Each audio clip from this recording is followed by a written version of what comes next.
Good evening, everyone, and welcome to Story Time with Angelina.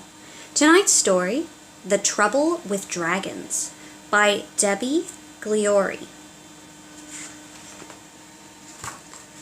Published by Bloomsbury Children's Books. The trouble with dragons is, dragons make dragons, and they make some more, till there are wall-to-wall dragons making dragons galore.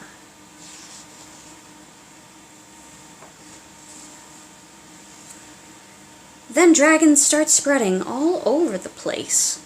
Soon their houses and roads take up all of the space.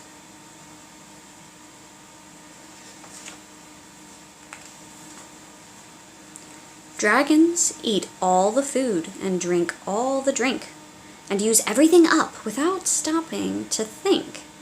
They also throw parties and make loads of noise, and leave a huge mess after playing with their toys.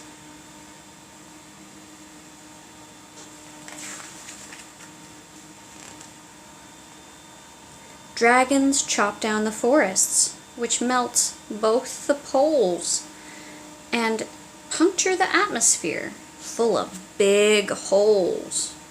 Dragons blow out hot air, which makes everything hotter, and hotter, and hotter, until all the snow melts and the ice turns to water.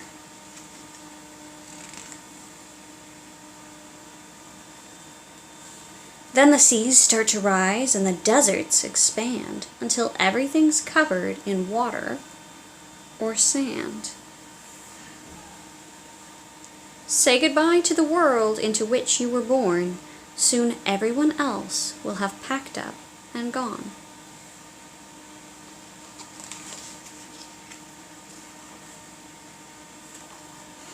Everyone except the dragons. Poor dragons. Imagine a world with no birds and no bees, just dragons as far as a dragon can see. "Don't go," wailed the dragons. "Don't leave us alone. A world without wildlife is no kind of home."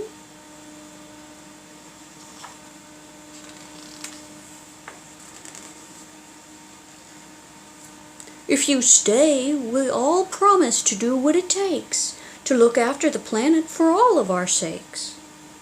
As the waters rose higher, right over their knees, a voice said, "Okay, start by not chopping down trees."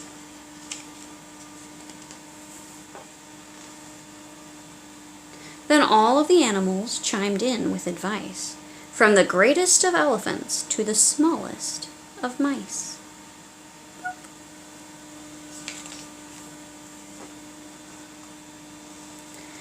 "Eat food that is grown much closer to home.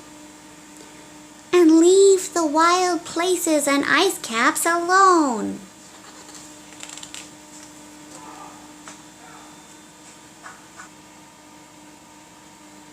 "Stop blowing all that hot air, but instead choose to walk.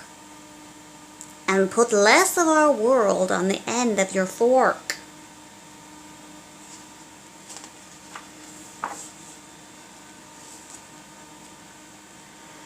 "Respect all Earth's creatures and cherish the land.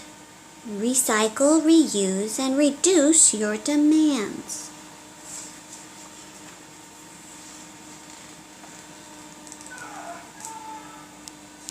So, if you know a dragon, and most of us do, ask it if it thinks that this story is true. For if we can't see that our stories are linked, then sadly, like dragons, we'll soon be extinct. The end. Or is it? So, what do you think this story means, kids? Who in your life do you think might be one of these dragons?